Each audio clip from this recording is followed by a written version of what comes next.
It's not a rock opera. You're very careful to say that, but there is a concept here. Sure. Let's talk about the concept. Yeah. What are you trying? What is the concept behind the whole record? Well, this is an album that is very thematic. It's a record that isn't just a collection of love songs or pop songs. I suppose that is a result of listening to too much Pink Floyd as a kid, or Rush.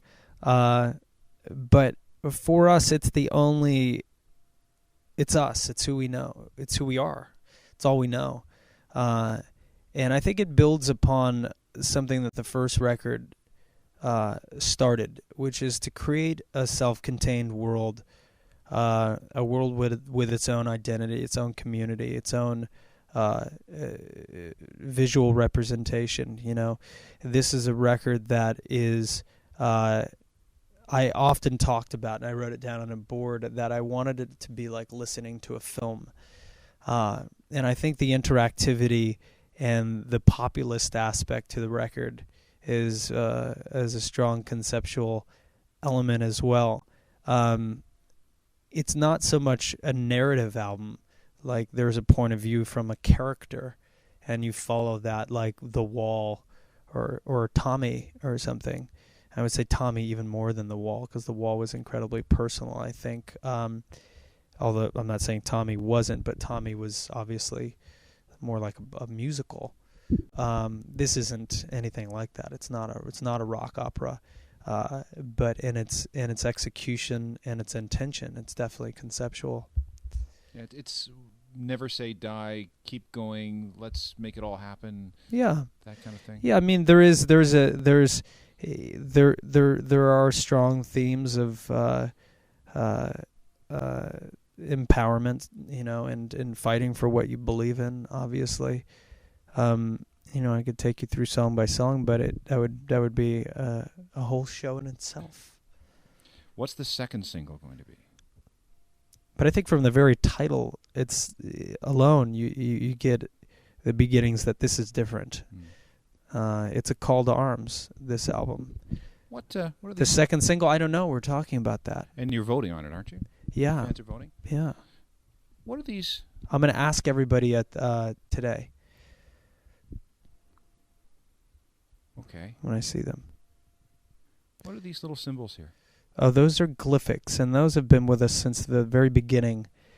And it was just a way for us to find a visual representation to 30 Seconds to Mars.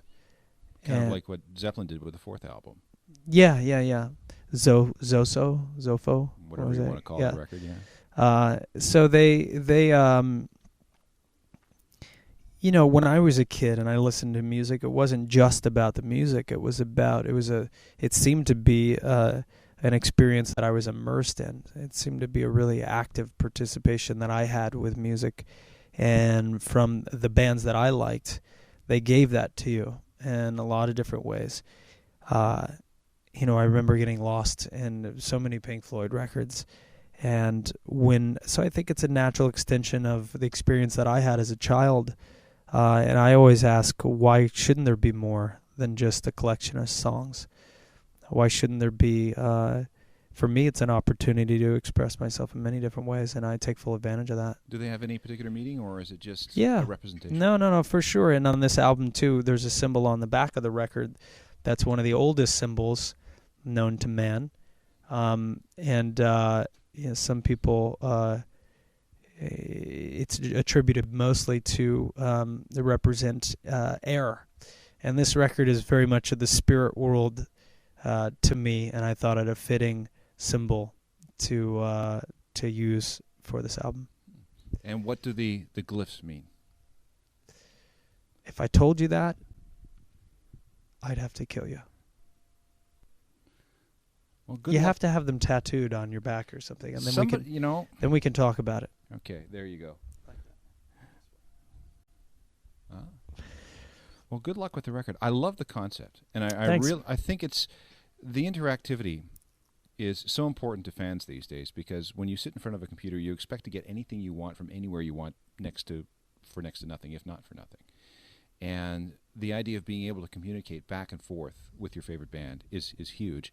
And then the idea of being able to actually contribute to your favorite band is like, must be mind-boggling. I mean, you know, growing up, I listened to the same Rush records and same Pink Floyd records you did, and the idea of me being able to call up Geddy Lee or Roger Waters and say, I'd like to be on your record. Isn't it amazing? It's the ability, the communicative aspect of these technologies out there are wonderful. The fact that it doesn't isolate us, that we're not all sitting in digital bubbles, but that we're able to push our thoughts and ideas and intentions and feelings back and forth through the ether. That's a really exciting place for me to live as an artist. And you know, this album is better as a result of the contributions that were made around the world. It wouldn't be the same record without that. No, tens of thousands of people, you said. Yeah. Tens of thousands of people are on this record. It's a giant pyramid, you know, and that's another reason for that symbol in the back as well. Well, thanks for your time. Appreciate it. Thank you, dude. And thanks for putting me on the record.